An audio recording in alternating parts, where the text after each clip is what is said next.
hei voini a hian lungchuan ko ran ten uparam sang aten pathian choi moi nan nei dona chutianga chuan miran somve wangin unau pa ekeya unau pa kim kim unau parin dikatanen voini lungchuan kan pana tuang takin kan thlenga hei lungchuan khuwa hi anuam khop maya lunglen thla khop mai hei lungchuan hi kalakal ngai lo na mun ten nia voini a nei lunglen thla khop maya so solai lungchuan tanga lang thei tlang ni tla turin an em rei te so lunglen thak takani hi lungchuan khuwa ani a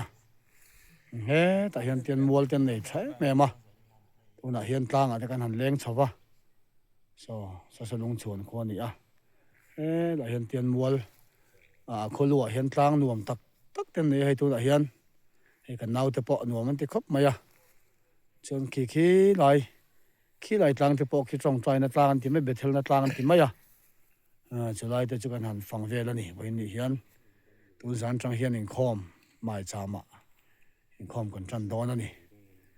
chu voini a hian kan ron lave shima lungchuan kwa hi mizoram khuwa a chanuam ber de jinga mini venga shri a khom dan shim hi a bialin khu ama te chon hei lai a hian a khuarem ma te chon phul le mun nom te nei tam me mani ti hi voini a kan soi ve du shima a lungleng thak me kan lave shim ani chu so